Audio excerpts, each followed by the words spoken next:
ওই আপনারা দেবিদ্যার নাম শুনছেন নি? হ্যাঁ, আমি দেবিদ্যার পড়ছি, এখানে অনেক বছর ছিলাম। তো একজন আজিয়া ছিল, ওই গত সরকারের খুব পাওয়ারফুল লোক আছিল, বাপরে বাপ, এরা বয়ে কেউ কত গেছে। এই বেচারা দেখতাম তসবি একটা আতলিত, তসবি তোরা ভাই ফরার নিয়ত থাকলে আমার ফোফটো যে তসবি তাহে কেউ জানবো? আমি যে ভিতরে 8টা ডুবাইয়া পড়ি, কেউ তো জানতোই না যে আমার ফোফটো কিতা। এটা হইলো লিওয়াজ ছিল আল্লাহর জন্য। তসবি একটা লই হাতের মধ্যে, জোয়ান আল্লাহ জোয়ান, এটা কিতা, এটা উদ্দেশ্যটা কিতা আমার বোঝানো হয়, লোক দেখানো, কথা কয় না। তসবি আমার পকেট আছে পাঞ্জাবি, এটার ভিতরে ঢুকে তো আমি সুবহান আল্লাহ সুবহানাল্লাহ পড়তে, আমার সাথে কথা বলতে, আমি আমার মতো কাজ করতে এত বুঝতেছে না, আমার উদ্দেশ্য আল্লাহর জন্য। ওখান তসবি বাড়ি করে সুবহান সুবহান, এটার উদ্দেশ্য ভালো না। এই লোকে দেখতাম প্রতিদিন এই গেলই এইভাবে সুবহানাল্লাহ সুবহানাল্লাহ পড়তেই থাকতো, টুপি একটা মাথা। কিন্তু এই লোক এমন কোন গ্রাম নাই যে তার কাছে টাকা নিচ্ছে না, আর এমন কোন লোক নাই যে তার অত্যাচারের শিকার হয়েছে না। তার বাহিনী দিয়া মানুষের দোকান ফাট সব দখল করে রাখছে, কিন্তু আমি তার দেখতাম সব সময় তসবির মধ্যে সে মশগুল থাকতো। তো একদিন আমার আবার খুব মহব্বত করতো, কেড়ে করতো, এটার একটা কারণ হলো আমি তখন ছোটোখাটো বক্তা, গ্রামের প্রতিটা অলিতে গলিতে আমি বয়ান করতাম।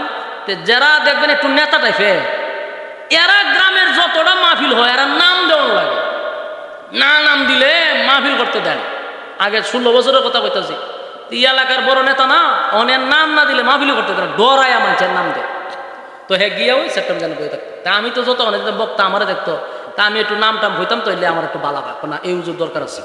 আমি তো বিপদ বইয়ের প্রশংসা করতাম, না আমার চাকরি থাকতো না। তা আমার ওখানে উজুর আপনি থাকতেইব, আমার খুব মহব্বত করতো।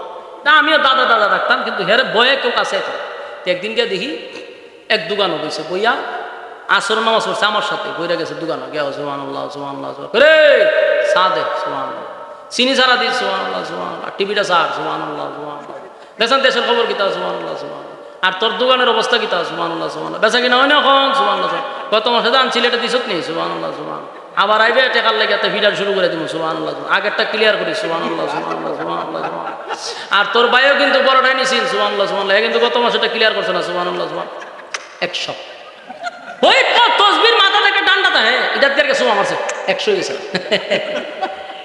তের আমি তারে খানা না, আমার দোকানদার ইশারেতে যাবে কারবারটা দেখুন। তে আরেকবার যখন শুরু করছে, আমি তসবির গানা ধরে রাখছি, ধরছি বলে বেটা, আমি কইতে কেউ ধরছি, আমি না বুঝি আপনি যে কথা কইতেছেন এখানে খারাপ করে রাখুন, মানে কথাও তো শুদ্ধ দিয়ে 100 দিয়ে শুনলা, হ্যাঁ আমার সাথে আর মারছে না। এই লোকটা আমি দেখতাম প্রায় সময় তসবি তুলে রাখতো, পরে তার স্টোরি শুনে আমি মাথা তার দলাইছি, সারা গ্রাম তার টেকা লাগায়, আর অত্যাচারে মানুষ, এলাকার মানুষ অতুষ্ট। যখন সরকার খালি হেলিকপ্টার উঠছে, তার বাড়িঘর সব কিনে নিয়েছে, ও মানে বাইরে মানুষের যত কি মানে ভিতরে যত জ্বালা আছে সব মিটাই আছে, বাতিজা টাতিজা যত দোকান আছে সব করে হোমানে গিয়ে ফিরানো শুরু করছে, বাইক গেছে হয়ে গেছে, সম্পত্তি ভালো আছে। এটা দিয়ে কি মেসেজ দিল? দুনিয়ার রাজত্ব বেশি দিন না, আজকে হিরো কালকে জিরো বানাইতে আল্লাহ সময় লাগে না। এটাই আল্লাহ বারবার বুঝাইতেছে, সাবধান, চেয়ারে আমি বসাইছি, আমি তোরে চেয়ারে বসাইছি, যদি চেয়ারের ক্ষমতা পাইয়া অপব্যবহার করস, চেয়ার থেকে জুতা দা ফিরে লামাইতে আমি আল্লাহর সময় লাগে না। আল্লাহ মানুষকে ইজ্জত আর সম্মান দিয়া চেয়ারে বসায়, বসার পরে যদি মানুষের উপরে জুলুম করো আর অপব্যবহার করো, আল্লাহ ভাই বসাইছি না সম্মান দিয়া, জুতা দা লামামা, লামাইছি না জুতা দিয়া। এখান থেকে অনেকের শিক্ষা গ্রহণ করা দরকার। আমরা এতে শিখবো, আমরা যেন মানুষের উপরে জুলুম না করি। মানুষ বিগড়ায় গেলে গা চেয়ার থাকে না, কথা কয় না, মানুষ বিগড়ে গেলে চেয়ার থাকেনি। আমার জমক বায়ক সাবধান, হিরোর থেকে জিরো বানাইতে পারে কে? আর জিরোর থেকে হিরো আল্লাহ বানাইতে পারে।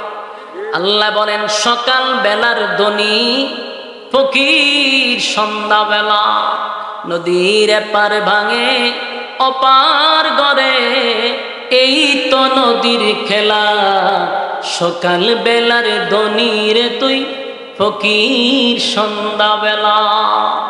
আমার যুবক ভাইরা, আল্লাহ কয় বান্দা ইজ্জত আর সম্মান আমি দিছি, এমন কাজ করবি না এই ইজ্জত আর সম্মান যেন আমার সিনায়া না নেওয়া লাগে। আমার যুবক ভাইরা, প্রথম কথা বলছিলাম, বলুন জান্নাতে যাওয়ার শর্ত কয়টা? ইয়াদ আছে আপনারা? আরো জোরে। 1 নাম্বার শর্ত কি? আরো জোরে। 2 নাম্বার ওয়ামিলুস সালিহাত, নেক আমল। 2 নাম্বার কি? আল্লাহ বলেন ইন্নাল্লাযীনা আমানু ওয়া আমিলুস সালিহাতি কানাত লাহুম জান্নাতুল ফিরদাউসি নুজুলা। আল্লাহ রাব্বুল আলামিন বলেন, নিশ্চয় আমি ওয়াদা দিলাম যারা ঈমান আনলো, নেক আমল করলো, আমি আল্লাহ তাদেরকে জান্নাতুল ফিরদাউসের মেহমান বানায়া দিব। এই লড়াছড়া করে কেন রে? আর 5-10 মিনিটের লেগে লড়তে দেখেন। আমার কি টাকা লাগছে না? আমরা এখন আরো হতেন ওয়াজ করতাম। ওয়াজ শেষ, খালি হন মোনাজাতের বাকিতে আপনারা দুমাত্র জুন করে 5 মিনিটে আয়াত দিয়ে শুরু করছি, শেষ করতাম না। বল, লড়াছড়া নাই, লড়াছড়া নাই, একটু সময় বসেন। আল্লাহ কি কয়? নিশ্চয় তোমরা ঈমান আনো, নেক আমল করো। কোথায় দিব? ওই আয়াত। আল্লাহ বলেন ইন্নাল্লাযীনা আমানু ওয়া আমিলুস সালিহাতি কানাত লাহুম জান্নাতুল ফিরদাউসি নুজুলা। তোমরা যদি ঈমান আনো, নেক আমল করো, ওয়াদা দিলাম আমি আল্লাহ জান্নাতুল ফিরদাউসের মেহমান বানায়া দিব। এরপর আল্লাহ বলেন খালিদিনা ফিহা লা ইয়াবগুনা আনহা হিওয়ালা। এমন এক জায়গায় তোমাদেরকে ঢুকাবো, এই জায়গায় যদি কোনো মানুষ একবার ঢুকে রে, আর কোনো দিন বাহির হইতে চাবে না। সুবহানাল্লাহ। আমি আল্লাহ এত নিয়ামত দিব, এত নিয়ামত দিব, এত নিয়ামত দিব। তুই কি চাস বান্দা বল? গাড়ি চাস, বাড়ি চাস, নারী চাস, অট্টালিকা চাস? আল্লাহ কয় মানুষ দুনিয়ায় একমাত্র সে রাজত্ব চায়, গাড়ি চায়, বাড়ি চায়, নারী চায়। এই মানুষের যে আশঙ্কা দুনিয়ায় থাকে, আল্লাহ কয় যদি তোরা ঈমান আর আমল লইয়া জান্নাতের ভিতরে ঢুকস, ওয়াদা দিলাম খালিদিনা ফিহা লা ইয়াবগুনা আনহা হিওয়ালা। এমন একটা জান্নাতের ভিতরে ঢুকাবো, আর কোনদিন জান্নাতীরা জান্নাত থেকে বাহির হইতে চাইবে না।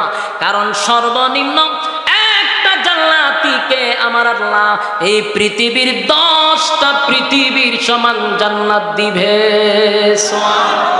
একেবারে সর্বনিম্ন জান্নাতীকে আমার আল্লাহ কমপক্ষে 72টা বউ দিবে।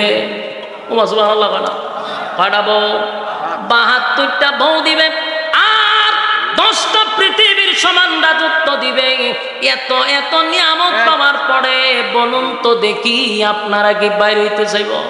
যেই জান্নাতের ভিতরে মরণ নাই, যেই জান্নাতের ভিতরে অসুস্থতা নাই। এই মাদ্রাসার কথা গুড়াগাড়া ভোলা বানাই না বয়, আটকাইডির একসাথে তুলে লইয়া যায়। এটি তো ভাই আসার কথা কে বলছে আর নেওয়ার কথা কে বলছে? পুরো পরিবেশটা ধ্বংস করে দেয়। দুরূদ শরীফ পড়েন, আল্লাহুম্মা সাল্লি আলা মুহাম্মাদিন ওয়া আলা আলি মুহাম্মাদ কামা সাল্লাইতা আলা ইব্রাহিম ওয়া আলা আলি ইব্রাহিম ইন্নাকা হামিদুম মাজিদ। এই মাহফিল প্রত্যেক বছর হইতো। কারা কারা হাত তোলেন? সাপোর্ট দিয়েছেন কারা? হাত তোলে। এটা কি অন্তর থেকে তুলছেন না এমনি ফরমালিটি? আরো কথা কয় না, অন্তর থেকে বলেন। প্রত্যেক বছর এই মাহফিলটা হইতো। আল্লাহ তুমি মাহফিলকে কবুল করো, আমিন। হাত তুলেন না কার পুরা ঠাড়া ঠাড়া। কারণ ইনশাআল্লাহ আমরা এই মাহফিলের সাথে আসি ইনশাআল্লাহ। বিসমিল্লাহ খান। পকেটার দোকান দোকান দেখতে লই কে কতটুক ঢুকাইছেন? আর দোকান এই কমিটি কই ঢুকেন। যার পকেটে যতটুক আছে খালি শরীক থাকবেন, দুয়ার আগে কিছু দিলে দোয়া কবুল হয়। এই উদ্দেশ্যে কমিটি আমারে বলে নাই যে হুজুর আপনি কালেকশন করেন। বলছে কেউ যদি ইচ্ছায় শরীক থাকতে চায় আমরা অসুবিধা নাই, কিন্তু কারো কাছে জোরাজুরি করতে রাজি না। হ্যাঁ যান, কয়েকজন যান, যান না উঠে না কেউ। আমি নামতাম এরা চাইতে হুজুর আপনি নেমে দেন গিয়া। আমি কইছি আপনারা লোক নাই, তখন আমালাম তুই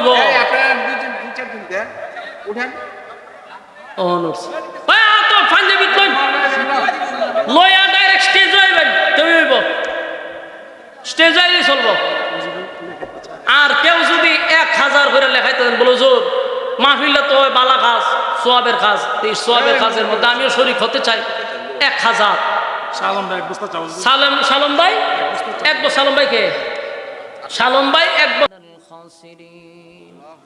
রব্বুল আলামিন আল্লাহ, গভীর রাত হয়ে গেছে, নজুলে রহমতের দ্বার প্রান্তে দাঁড়ায় আছে। আল্লাহ আপনার কুদরতি নজর দিয়ে একটু তাকান। কত সাদা সাদা দাড়িওয়ালা মুরব্বীরা হাত বাড়াইছে। আল্লাহ কত ছোট ছোট মাসুম বাচ্চারা হাত বাড়াইছে, কত নৌজওয়ান ভাইয়েরা হাত বাড়াইছে, পর্দার আড়ালে আমার মা বোনেরা হাত বাড়াইছে, কত হাজী সাহেবরা হাত বাড়াইছে। আল্লাহ বিশেষ করে জাতির শ্রেষ্ঠ সন্তান হযরত উলামায়ে কেরাম হাত বাড়াইছে। আমি গুনাহগার, নাগান্দা, নাফরমান, নালায়েক, অযোগ্য আল্লাহ মুসাফির হালতে হাত বাড়াইছি। আল্লাহ আপনি বলছেন মুসাফিরের দোয়া কবুল, তাই মুসাফির হালতে হাত বাড়াইছি। আল্লাহ আমরা জীবনের সমস্ত গুনার উপরে লজ্জিত, জীবনের সগীরা কবিরা, ইচ্ছা অনিচ্ছা, দেখাইয়া না দেখাইয়া, অঙ্গ পতঙ্গর দ্বারা যত গুনাহ করছি, মেহেরবানি করে জিন্দেগির সব গুনাহ মাফ করে দেন। বাকি জিন্দেগি যতদিন বাঁচায়া রাখবেন, ইহদিনাস সিরাতাল মুস্তাকিম, আল্লাহ সঠিক সরল রাস্তার উপরে জীবনটাকে পরিচালনা করার তৌফিক দেন। আল্লাহ বাকি জীবনে শয়তানের ওয়াসওয়াসার থেকে আমাদেরকে আপনি হেফাজত করেন। আল্লাহ শয়তানের বিভিন্ন চক্রান্ত থেকে হেফাজত করেন। আল্লাহ মানুষের দুশ্মনির থেকে হেফাজত করেন। আল্লাহ মানুষের চক্রান্ত থেকে হেফাজত করেন, জিন শয়তান থেকে হেফাজত করেন, মানুষ শয়তান থেকে আপনি হেফাজত করেন। আল্লাহ দুনিয়ার সমস্ত ফিতনা ফাসাদ থেকে আপনি আমাদেরকে হেফাজত করেন। আল্লাহ তামাম জিন্দেগির গুনার বোঝা লইয়া নুজুলে রহমতের দিন জুমার রাত্রি, আল্লাহ দোয়া কবুলের রাত্রি, এই রাত্রিতে আপনার মহব্বতের বান্দাদেরকে নিয়ে হাতটা বাড়াইছে। আল্লাহ আজকের এই দিনে আমাদেরকে যদি আপনি মাফ করে দেন, কেউ আপনাকে জিজ্ঞাসা করবে না, কারো কাছে আপনার কৈফিয়ত লাগবে না। কিন্তু আমাদেরকে যদি মাফ না করেন, আল্লাহ আপনার তো ক্ষতিও হবে না, আপনার কোনো লাভও হবে না। আল্লাহ মেহেরবানি করে আপনার গোলাম হিসাবে অন্যায় করছি, অপরাধ করছি, জিন্দেগির গুনাহ আপনি মাফ করে দেন। আপনার বান্দাগুলি ঘন্টার পর ঘন্টা প্রচন্ড গরমের মধ্যে আল্লাহ নরমাল বিছানাতে বসে বসে কোরআনের কথাগুলি মৌমাছির মতো বসে এক ধ্যানে কথাগুলি শ্রবণ করছে। একটা লোকও উঠে নাই, বড় মনোযোগ দিয়া কথাগুলি শ্রবণ করছিল। আল্লাহ যেই কথাগুলি বলনেওয়ালা বলছে, শুননেওয়ালা শুনছে, আল্লাহ উভয়কে আপনি আমল করার তৌফিক দেন। কথা বলতে গিয়ে